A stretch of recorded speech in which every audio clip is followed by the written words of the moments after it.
guys! Nagbabalik na naman tayo. Ano nga ba yung mga dapat nyong gawin pagdating nyo dito sa Croatia?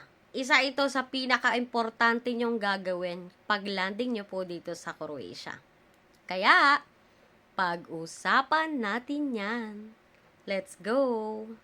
Bago po tayo magpatuloy, mangyari po sanang mag-subscribe tayo sa ating YouTube channel at Mr. and Mrs. K Vlog.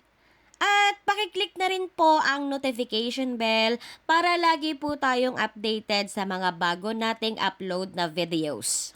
Maaari nyo rin po kaming sundan sa iba pa naming social media accounts sa iba't ibang platforms na nakalagay po sa ating screen. Maraming salamat po! Paalala lang po, ako po ay hindi eksperto o profesional. Ang bidyong ito ay base lamang sa aking experience at kaunting research upang makatulong o makadagdag kaalaman sa mga kababayan natin na nangangailangan ng kaunting impormasyon tungkol sa topic na ito. Pagdating nyo po dito sa Croatia, ang unang-unang nyo pong gagawin ay magpasaba kayo sa asawa nyo sa police station para i-register yung arrival nyo dito sa Croatia. Pag landing nyo pa lang or kinabukasan, mai-register na kayo ng inyong asawa sa police station kasi kapag hindi niya kayo ni-register, magpi-penalty po siya. I-charge siya ng pulis at magbabayad siya kapag late niya po kayong na-register sa police station kahit 2 araw lang. And then, pagdating niyo po doon sa police station, hihingiin po nila ang inyong apostilled NBI. Ibigay niyo lang po yung photocopy or depende po sa officer kung kukunin nila yung original. Then, hihingi nila ang inyong passport. I-check nila. Yun lang.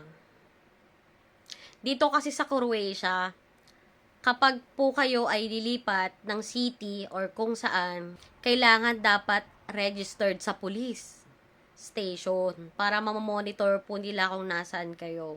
Alam po yan ng asawa yung lokal. Itanong nyo po sa kanila. Kailangan po registered kayo. And then, kapag may time na po kayo ng asawa nyo, kailangan nyo rin pong i-register ang inyong marriage dito sa Croatia. Lahat po kasi ng information or travel nyo, tere-register po yan sa computer.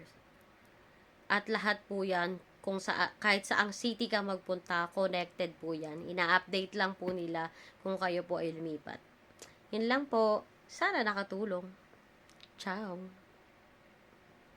Guys, kung sa tingin nyo nakatulong itong video na ito sa inyo, please mag-subscribe po tayo sa ating YouTube channel at Mr. and Mrs. K Vlog at mag-follow na rin po tayo sa ating iba pang account sa iba't ibang platform sa nalagay po sa screen. Libre lang naman po yan. Salamat po! Ciao!